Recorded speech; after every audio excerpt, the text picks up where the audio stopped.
Welcome to Marriage Heart to Heart.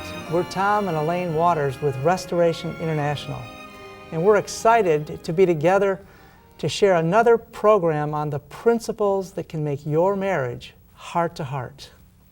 Today we're going to be talking about managing money. Now this can be a very sticky subject, a very uncomfortable subject for many couples. But we found in our marriage that as we learn to manage our money, that means budget, we found the joy that it's brought in our own marriage. So we hope you have your paper and pencil because we're going to be doing some budgeting today on this program. Well, whether we have a lot of money or a little money, managing money is crucial to reducing the financial stresses that can happen in marriage. So that's what we want to talk about today. And Luke 16:2 says that we need to give an account of thy stewardship. So how do we give an account of our stewardship? What does that mean in simple terms today? We have to know where we spend the money, how much we have, and where it goes. That's right. And so sometimes we have to look at what our lifestyle is, what we're trying to accomplish in life financially, and some of those dreams that we may have to be looked at in accordance with the means that we have. Because many times it's easy to let the ideas, the dreams, the credit cards take us outside of the means. And we can't afford to do that if we're going to be faithful to take account of our stewardship. Mm-hmm. Every principle that God has given us in His Word only is there to make us happier. That's right. And if we're willing to take these principles into our lives, we find that our lives are happier, especially as married couples. Mm-hmm. We don't have those unnecessary stresses. And I remember when we had set that goal of buying our first home, newly married, saving money. We were both working full-time in our professional careers, and we had looked forward to getting our first home. And I remember the day we drove over and we signed on that contract. We just got ourselves into debt for the first time in our marriage. Yes, and unfortunately they had figured our incomes and however they do that in qualifying us, and we needed both of our incomes to make ends meet. That's what they told us. They took our total income from both of us working and said, this is how much you can afford in the kind of home that you purchase. You know, this is your level to go to. And that's where we went. And then what did we find out just a few weeks later? That our first child was well on her way. That was a little bit intimidating. I think our realtor was the first one to know the news that we were going to have a baby. What are we going to do now? We've already signed on the dotted line. No escape. We'd already made another commitment that was ahead of this commitment, and that was that you were going to pull back from your employment when we had our first little one. So where does that put us financially? That puts us down to a home that was bought on two incomes with one income to pay the bills. Okay, so it kind of forced us to relook at making account of our stewardship.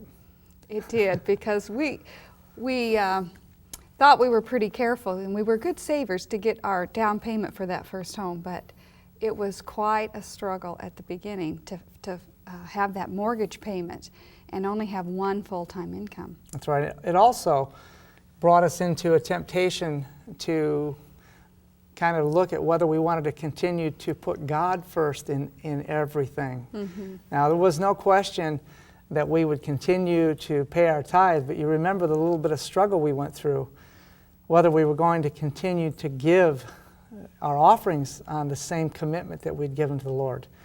And I'm thankful to say that we really put God to the test. He says, prove me. We talked about that in one of our other programs. Prove me herewith, saith the Lord.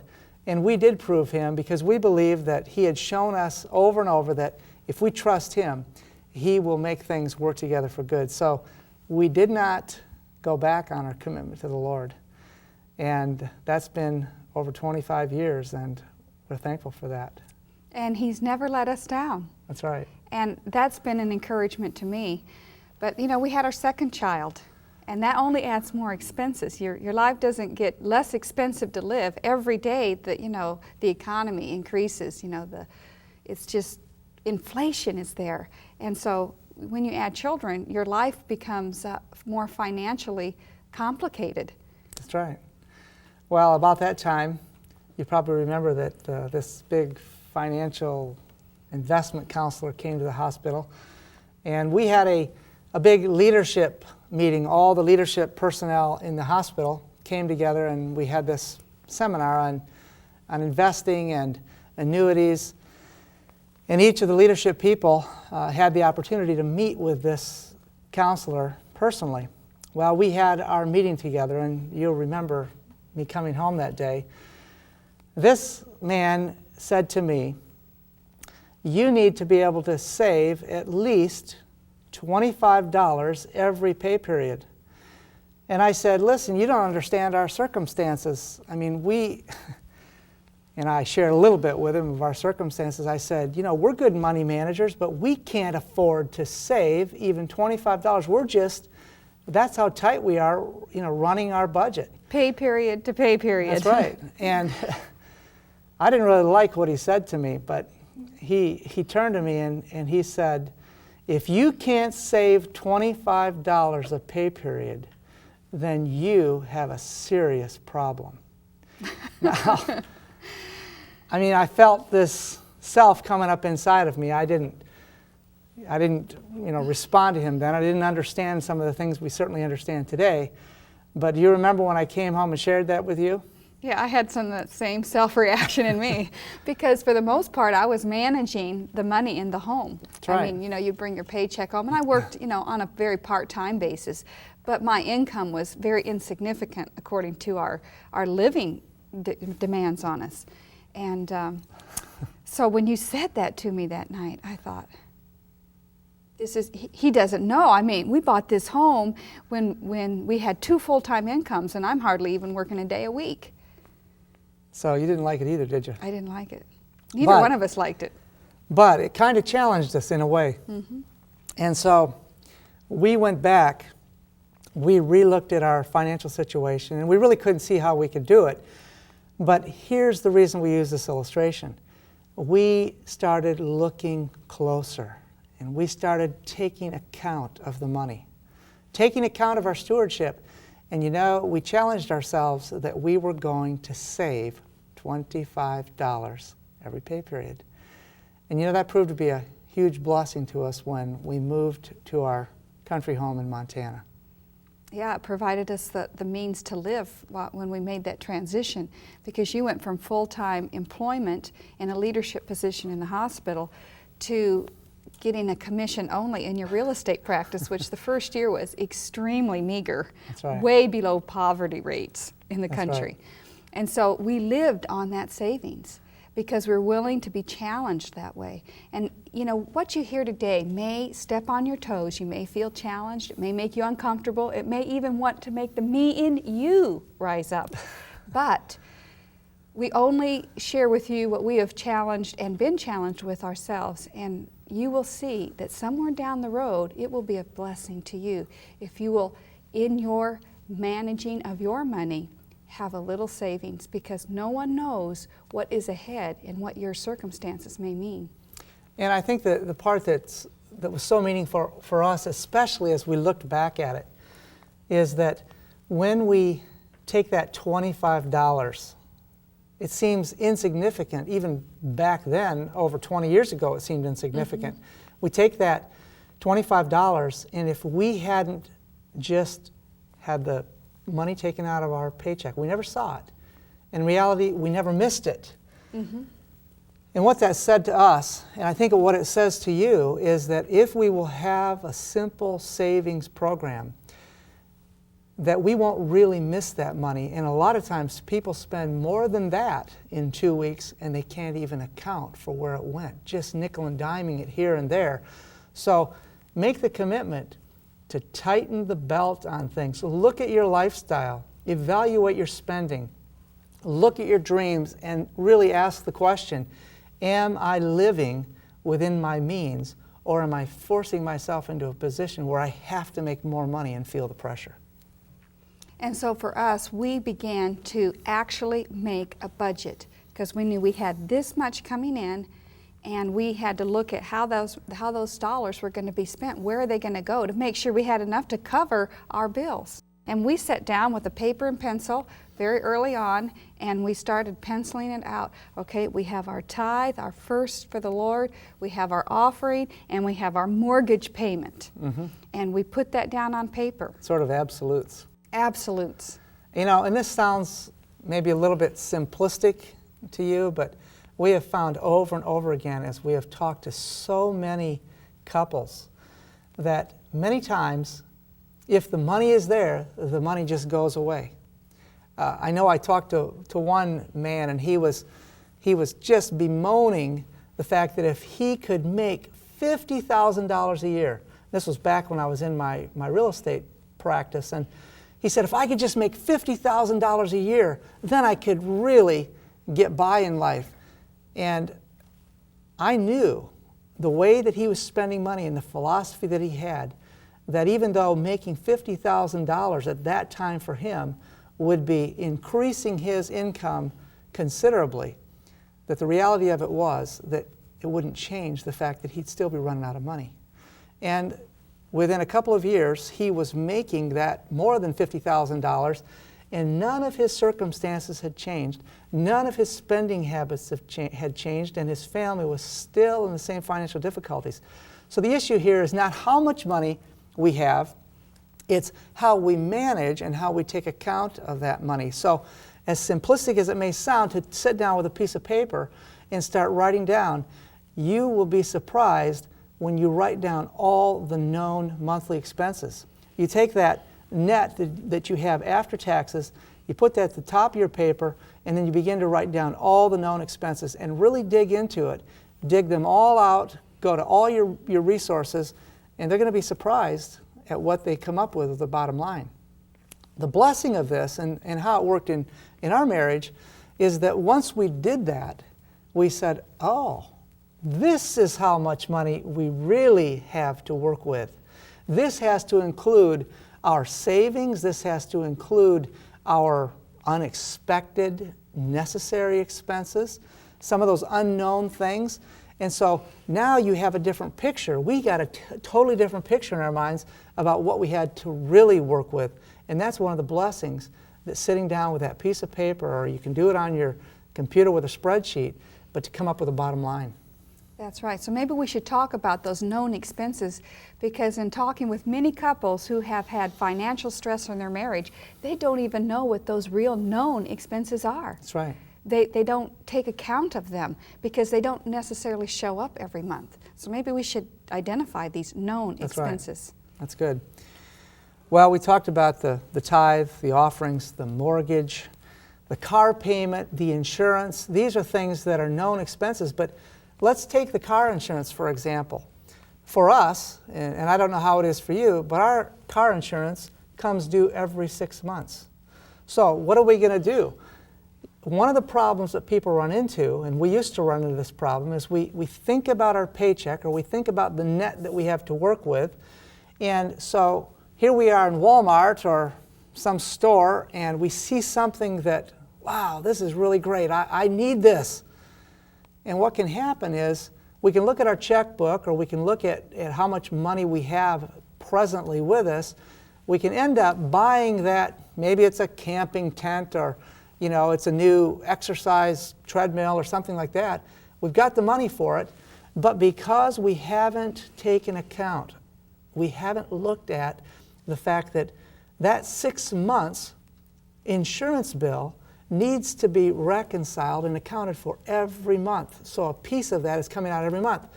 What many people end up doing is they come to the insurance bill, the bill comes in the mail, they go, oh no, where am I going to get that $600 or whatever it is? Because they just went out and bought the tent 2 months ago, not thinking that part of that money should have already been set aside for that insurance payment. And the other thing, that the problem we have today, is the credit card, that piece of plastic that has made everything so convenient. And what it's made the most convenient is to go into debt. That's right. And cause stress and marriage falling apart, because people can't, they're in fights and arguments and blame and guilt. Mm-hmm. And so they can't even keep up hardly with the interest on the card. That's right. So what we chose to do is to write down these real expenses that we know. In 6 months, we're going to have our insurance payment on the car, on our home. Some people have medical policies or life insurance. That's right. All of these are expenses that need to be budgeted in every month, and those funds need to be set aside. So when those big bills show up in the mail, there's the money to pay them off. And then there's the utilities. Which you can get a pretty good idea what that's going to be on a monthly basis. And many of the utility companies today let you do a year plan. So if you have higher heating costs in the winter and it's lower in the summer, you can pay the same amount every year. They can estimate your monthly bills on that. That's right. So it can be a fairly well-known expense. And so you've got your phone bills, your heating bills, your electricity, gas, sewer, water, all those things that have to be incorporated into that budget. There's a few other things that we want to talk about, but we need to take a break right now. We hope you'll stay with us as we talk about how we can truly manage our money.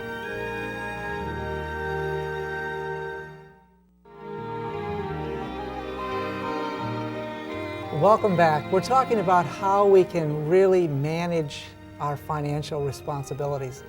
We've been talking about budgeting and the importance of that, and we've talked of it in very simplistic terms. You can take it and put it on your spreadsheet on your computer, or the way we simply did it is take a piece of paper and write the net amount after taxes and start working with the expenses that are known expenses. There's just a couple of other ones that kind of catch people from time to time, and those are the taxes, the property taxes, the things that don't come, you don't see them every month, and so sometimes those can be set out of sight, out of mind, and then they pop up and they can be a pretty huge expense at one time. That's right. The other area are professional licenses. Yes. For people who have to have continuing education or renew their licenses every year, or even their auto licenses, the tags on the car. Yeah, vehicle. They come once a year and bang, all of a sudden we owe $400 to the state. Where are we going to get that $400? That's right. So by identifying those known expenses and putting them out and then budgeting every month, maybe it's only $30 for this or $40 for that. When that bill comes in, we have the money, and it's not a pressure. It doesn't cause a reaction. That's right. And one of the things that happens is if we're not really prepared for that when it comes in, we live in such a debt-oriented, leverage your money kind of society that the temptation then is to just, I'll put something on a credit card so I can free up some money, or I'll just, I'll take out a little loan, just a signature loan. It's easier. I can get a little bit of money here with a little equity loan. Those things have become so accessible, but what they do, if no habits change, if no account is made of our finances, then that accumulates. It keeps building up. And there may be somebody out there listening that says, well, it's not an issue for me. I don't even have to think about my bottom line. I've got all kinds of money. Okay, there are people like that may be listening, and that's a blessing. Praise the Lord that you have been blessed with those kinds of finances, but you're still going to have to give an account as a steward. So whether you have plenty of money and you forget about your tax bills until they come due and the money is readily available, there's still an accountability to God for the blessing that He's given to each one of us in the funds that we manage. So maybe you can have the inducement to then be able to give more to the Lord's cause if you're a good steward of those finances. So we should look at some of those unknown expenses, like food. I mean, we all know we need to eat. We all like to eat, but most people don't have a budget. This is what I'm going to spend on food every month. Right. And going out to eat, and the pets that we have in our home, and the home maintenance that needs to be done, and all the miscellaneous things we need to buy to keep our home up. The toilet paper, the paper towels, the Kleenexes, all those little things. Even gifts and what we're going to spend at holidays and birthdays, and that adds up. Stamps to mail things. I mean, exactly. It seems so insignificant, but in reality, it all adds up, and it makes a huge difference. That's right. It makes a difference on that bottom line. And it especially makes a difference because we don't have the expectation. We haven't sat down and had a budget. So it really makes an impact if we think we've got X number of dollars because we have a paycheck in our hand, and then all of a sudden we realize that not only do we not have all that money we thought we did after we go out and eat or we go out and buy these things, but when we find out that it's way less than we thought we had and we need a large sum of money, that's where again the debt comes in. Mm-hmm.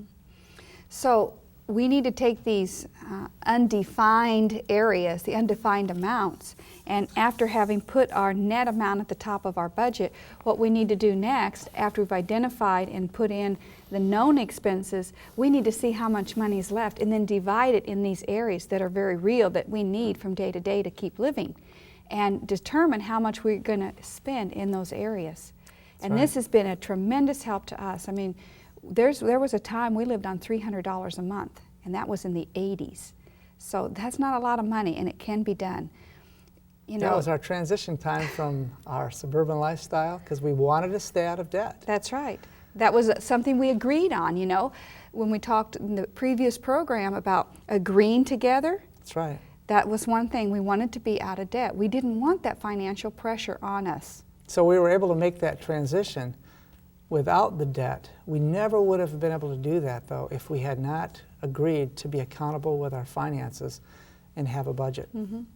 So we looked at everywhere those dollars would go, and we didn't just drive around for something to do.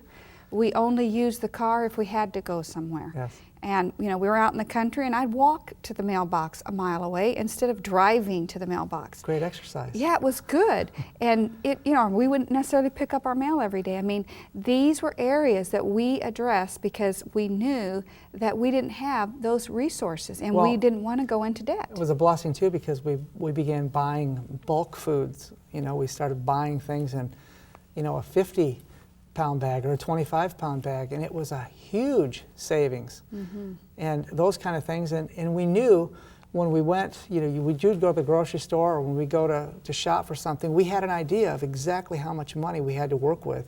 And so our children never knew it, but during that period of our lives in that transition, we lived and ate pretty simply.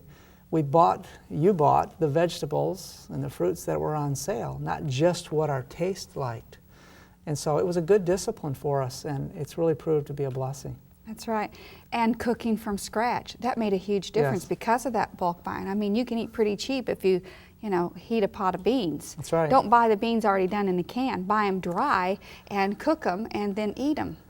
You know, and you can eat very inexpensively that way. And those are some of the things we did besides looking at secondhand things, which also helped us to redeem, you know, and live within our means because our means was very meager, rather than to get a plastic and go into debt and have that constant pressure because you just don't ever get unburied. It just gets bigger and bigger and bigger, and it's very hard to get out of it. That's right. You remember that couple that actually called us after we had done meetings. They called us and wanted to see if we could come over and help them work through their budget. It was really an interesting situation. We've done this with people where they just didn't really have any idea how to go about this and really make it work. And so we actually sat down, we got out a piece of paper, and we just pulled together everything, all their financial information that they could get their hands on. These people had tried and tried different ways to, you know, to beat their debt, and their paycheck always ran out before their bills were all paid. Mm-hmm. And that night we sat down with them and we went through this, and we haven't gone through all the details here, we don't have time, but we went through every detail with them. And when we got to the bottom line, with their paycheck and with their bills, we actually had, what was it, $300? Yeah, between $200 and $300 extra. $200 and $300 extra that was unaccounted for. And they found out, to their shock, that they had just been letting this money slip through their fingers. Every month, $200 to $300 was unaccountable. That's right. You know, it was just spent a little here, a little there, you know, quick fast foods. I'll stop by McDonald's and I'll do this and I'll get this, you know, and it was gone. And so we worked with them, and we did all this in just one evening together. We worked with them, and they called us a few weeks later and they said, this is so amazing. For the first time in our married life, we are living on a budget, living within our means, not only are we paying all of the bills that we have to pay, but we have prioritized, because we kind of help them prioritize which debts they should be hitting first to get rid of the higher interest rates. They said, we have prioritized all these things, and we actually have money to save for the first time in our marriage. And not only that, they talked about how much happier they were too. That's right. Because so much of their time was spent on the stress that the financial burden was causing. That's right. I mean, they were at each other, blaming, Yes. and they had that freedom. So we want to encourage you, challenge you, just as we've been challenged, to meet the responsibilities of taking account. Be accountable as a steward, not only of the paycheck that you have, but realizing that God is the giver of all these gifts and we're His stewards.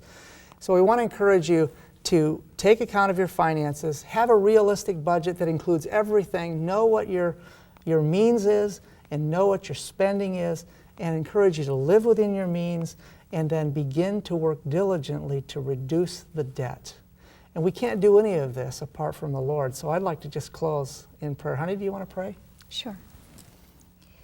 Father in heaven, thank you that you are the giver of all things. And thank you that you will help us to learn how to manage our money Amen. by your principles. And thank you for the joy that that can bring us. So help us to be faithful stewards is our prayer. In your Son's name, amen. Amen. Well, we'll look forward to having you join us again as we talk about from discord to harmony. We want you to experience a marriage that's heart to heart with the Lord Jesus Christ.